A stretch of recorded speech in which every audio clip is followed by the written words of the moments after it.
सुनो, ये कहानी एक ऐसे रास्ते की है जहां तुम चलते हो तो आवाज तुम्हारी होती है, लेकिन रुकते हो तो आवाज किसी और की। हिमालय के नीचे एक छोटा कम आबाद गांव है, धनकुरी। गांव के पीछे एक पुराना पत्थरों वाला रास्ता है जिसे सब कहते हैं गूंजता रास्ता। क्यों? क्योंकि रात में वहां कदमों की आवाज आती है पर पता नहीं चलता कदम किसके हैं। अब असली घटना। 3 दोस्त रात में मजाक में उस रास्ते पर चले गए। रात लगभग 1 बजा।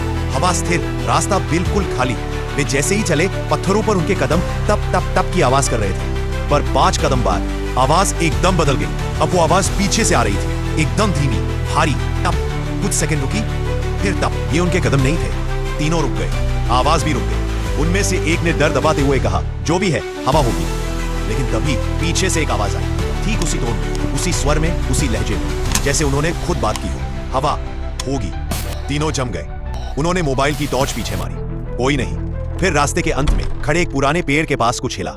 कोई परछाई, लंबी, बहुत लंबी, लेकिन उस परछाई की दिशा गलत थी। टॉर्च उन पर पड़ रही थी। परछाई आगे होनी चाहिए थी, पर वो पीछे पेड़ की तरफ जा रही थी। एक दोस्त रोते हुए बोला, कौन है? सामने आओ। और तभी रास्ता खुद गूंज उठा, कौन है? सामने आओ।